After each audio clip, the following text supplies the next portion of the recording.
What's up, everybody? Back here at it again, Sal the Investor. Before we get going, like and subscribe. Help me out. Help me grow this. Also, make sure you contact a financial advisor, as I was a broker and I'm just an average business owner. So no need to take heed to whatever I do. It's just entertainment. But some of it's good advice. Learn from my mistakes. But always contact a certified financial planner to make sure you have everything squared away. Here I am, late at night, creating a pool table for delivery tomorrow. And I kind of wanted to go over all this stuff about the quiet quitting, because fun story, right? So I had a client that we're moving out to Virginia. Company was paying for a major company, like a big company, was paying for her to move. She's getting promoted, moving out, great. So all this quiet quitter didn't do their job, so she did not get her money to pay us. Wonderful. So put a whole thing in the back. So she had to wait on her home. She had to wait on everything because she was getting money to reimburse, put down for deposits and all this stuff. And that quiet quitting kind of led to that, just do the bare minimum and walk out. Well, this person, all you had to do is stay 5 minutes and fill out some paperwork so someone else can get their money to do their job. So that's like, I just thought that was funny. But I noticed there's a lot of people saying, "Oh, quiet quitting. I'm not doing." They expect too much. It's like, but everybody that says I'm quiet quitting wants to own their own business, and this goes under my number one rule. Number one, if you cannot work 110% for someone else, you will never give 100% for yourself. Because if I had that mentality, I'd be home at 6 every day. But here it is, coming up on 10 o'clock at night. I'm creating a pool table for a customer. I got a bunch of other shit to do. I'm going to go home, grab a quick bite to eat, stay awake for about 30 minutes, and go to sleep, right? I'll be back up at 5 o'clock. We'll do it all over again. If you're talking about I'm only going to do the bare minimum, but if it's for me, I'm going to give everything. It's like, no. If you cannot give 110% for someone else, if you cannot get in there early, and if you cannot be the last one to leave, then you will never, ever do it for your business. Every single one of these people that I see doing this, they just flake. I mean, I've had people that they started business. We all started a business at the same time. And it's now 4 years later. They're all gone. And the one thing is that you didn't hustle. You thought, I'm going to start. One even had pretty going. Got up to like $980,000 a year in revenue. Hired someone to be in charge of it and walked away. And within 6 months, it collapsed. You can't do that with a business, especially within your first 10 years. You got to hustle, you got to grind, you got to build. And it's the same thing. You guys that are in your 20s, 20, 21, 22, starting your career, your first 10 years of this is hustle, build, and grind.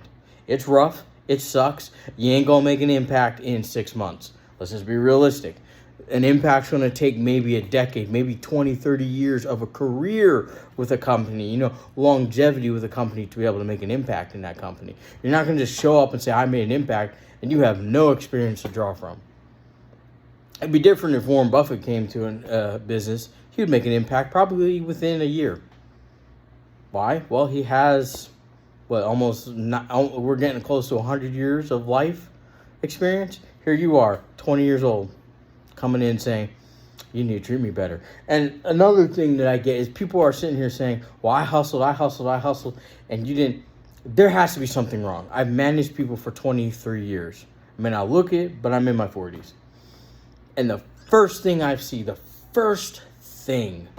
that I can tell you, they make the same arguments that everyone else that I've always had to let go because they weren't meeting expectations. Now, I say from the beginning, I reward performance. You hustle, I'll pay. You don't hustle, you ain't getting paid. And if you're not getting a raise, then there's probably a very good reason that you are the problem. I got people that got a $5,000 yearly raise within a month from me because I realized they put more effort in. But I got people that have worked for me for almost a year and are making the same. That's up to them. If you're not going to put in the effort, if you're not going to hustle and grind, you'll never get those rewards. You'll never get those rewards. And don't say, well, I'll do it for me if I was a business owner. 99% of people who start businesses fail. 99% of, almost 100% of businesses don't make it to the second generation. So don't tell me that crap that you'll do better when it's for yourself, because if you can't even do it now, you will never do it for yourself. 100% facts. But here we are. People quiet quitting, and then now they're saying things, well, I need money, I need this, yeah. You guys planned your life poorly, and instead of just saying, hey, this is where I am, this is what I gotta do, and this is what I think, this is where I want to be. And the most common thing I see with this quiet quitting, and it's the mentality, these are the same people saying, I can't afford something because it's not because of Starbucks, but it's like, I'm watching you guys. I watched my brother eat away his money. You might as well just, why buy the food? Just eat the money. Like, what was it? He bought something off of DoorDash. $50 delivery fee. I was like, my word. Drive your ass over and get it. Is it really that hard to call in, place the order, leave 30 minutes before it's supposed to be done, arrive there, get there like a few minutes early, get your shit, come back? Is it really that hard? I watch these people spend. I watch my guys talk about, it's not that I know how to budget. Yet you're here spending I'd say about $80 a day they spend. You add up cigarettes, you add up vapes, you add up coffee, you add up lunch, snacks and stuff. All of a sudden you're at $80.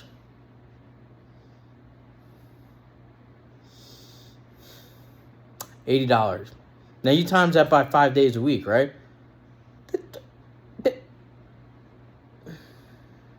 $400 a week. So I pay my average guy about $800 a week. So that means after taxes, it means you got $200 left. How the hell? And it's because we're in the moving industry, so you get tipped well a lot of times. You get $200, $300, $400 tips sometimes. So you're just burning it away. And then it comes time for rent. All the rent increased, right? The rent just went chaotic over the last couple of years. And here they are. Here they are. Here they are. Here they are. Broke. Can I get a pay advance? Now they're forever stuck. Because they have to pay off what they borrowed, which they need to borrow not one, not two, not 300, but 500. So we're now taking out that check. It's like my payroll department has become a payday loan. I had to stop. I had to cut them off because it's like, look, you're going to forever be in debt like this. You need to stop spending. Don't get me started on these trucks down here. I don't know what it is. It's like, well, you got a $800 payment on a truck. Yeah, on a $150,000 work truck that we use and abuse for work. And it has garnished about $300,000 in revenue. So I would say it's a win. You got an $800 payment. I got an $800 payment on a 2021 truck that I got last year. You got an $800 payment on a 2015. It's almost 8 years old. Got almost 200, maybe almost 300,000 miles on it. And you're saddled with this, and it's mostly interest. And it's like all these people are quiet quitting. It's like, you guys don't understand. You built your life in a way that you cannot quit. You're stuck. You're stuck in this rut. And there's nothing you can do but be an example for someone else to not do. And then they sit there, and then all of a sudden they wake up, they're my age, and they're like, well, I got to start saving retirement. It's like, well, I'm sorry. You need about $2.5 million from now until 60. Can you do it? And like, well, it's like, you're not going to be able to do it. Even if I would have to pay you about $150,000 a year to do that. And you are not worth $150,000 a year to me. You have not built up the skills. You have not done anything to that regards. So I don't know what to say. It's like this culture of, I want everything, but I only want to work the bare minimum. You're only going to get the bare minimum results. You can't sit here and say, I want to be a multimillionaire by the age of 25. Great. If that's your goal, great. But what is it going to take to get you there? And it's the beatboxing.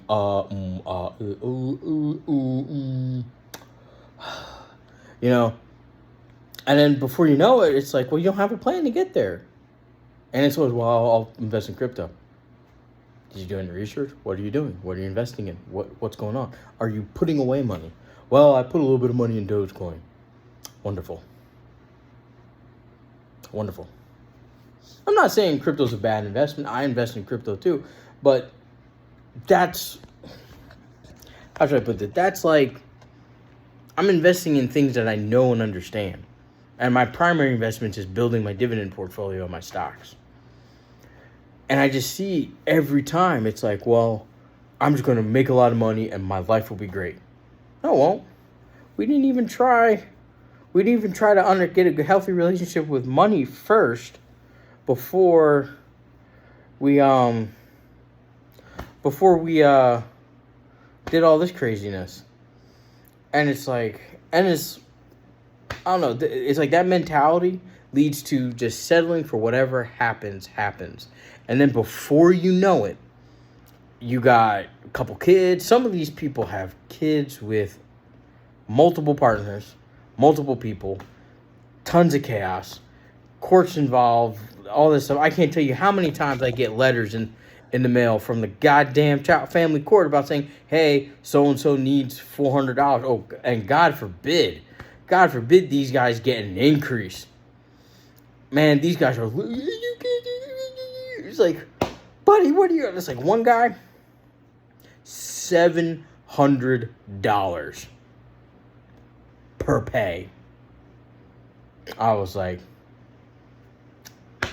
you're an idiot. It's like, what is this? It's like, what is this? $697 per pay. That was one state. He had another one, $190, and another one for like $120. I was like, what the hell? It's like, so you get paid, I pay you $1,800, and after taxes, you're left with $150, and you want to yell at me. And you're like, oh, it's a court. I can't do anything. You brought the courts into this. You should have acted some dick discipline and not made these kids. Therefore, I wouldn't have to get involved. I didn't think I would have to get involved with this shit. Here I am, coming in payroll. I'm once a month. Increase.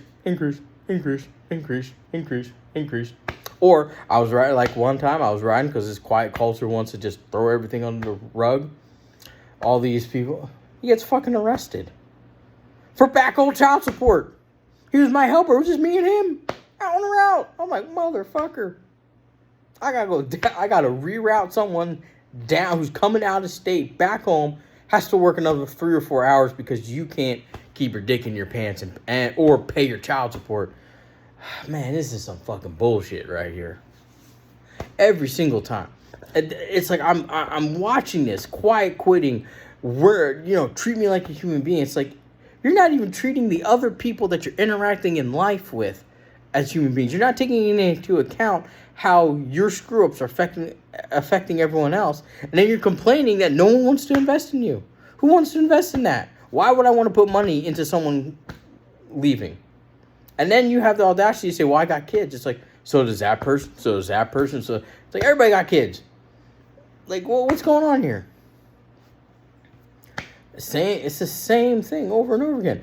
And it's like, I get where you're saying, like, well, I deserve a raise. Like, I can't relate. I worked hourly. I got a $2.50 raise. This was back in early 2000s when minimum wage was $4.85 or $5.15. It was something. It was very low. And I worked overnight. I was getting paid $10 an hour. Got 6 months, $12.50.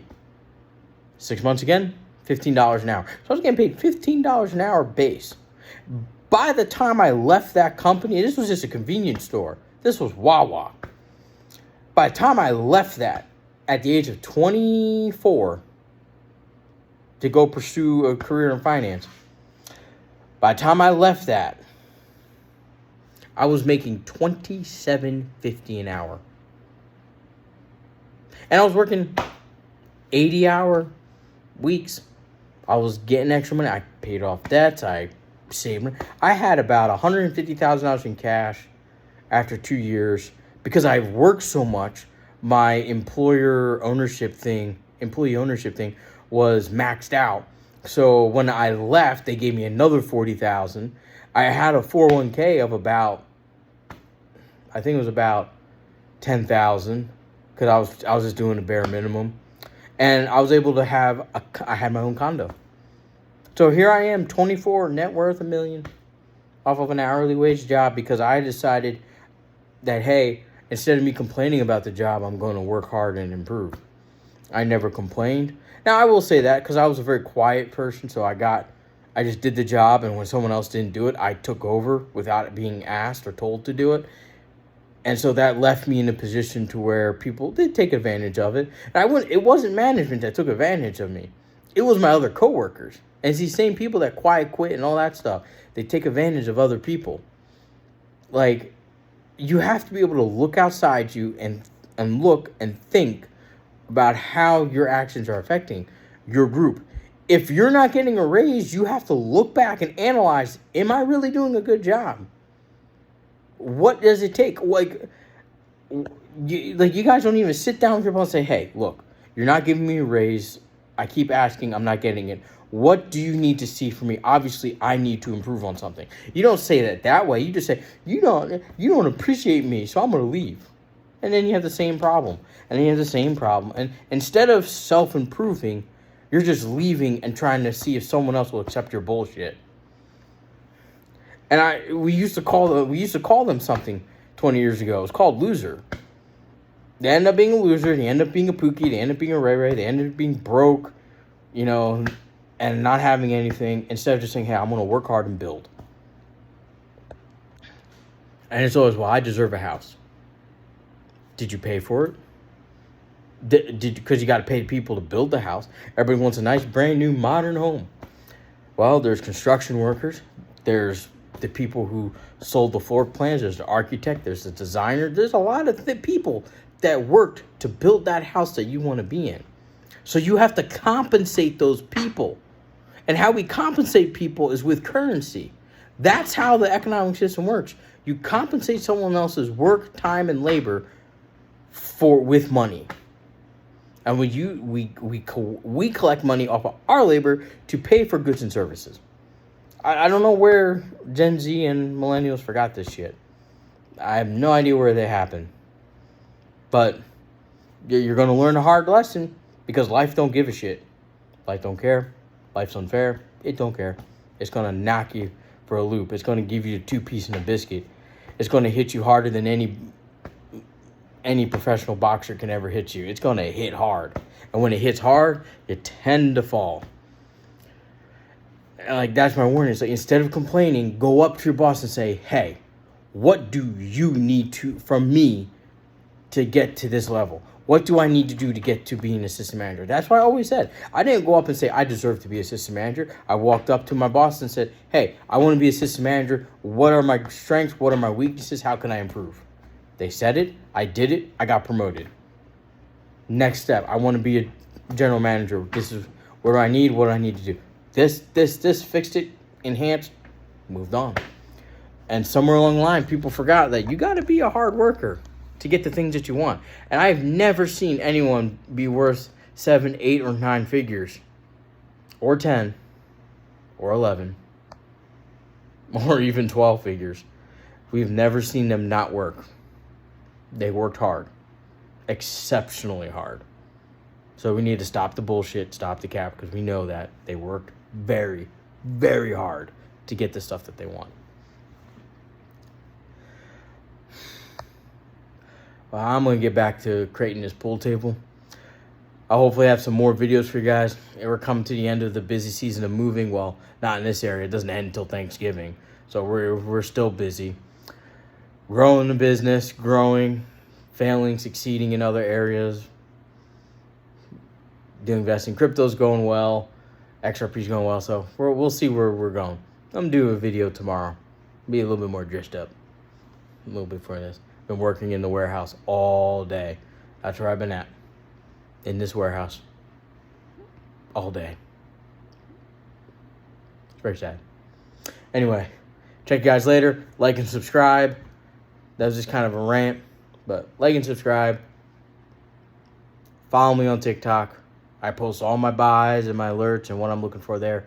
So stay sharp. Respect the process. Get yourself a financial advisor and an accountant if you need it. Stay safe out there. I'll check you guys later.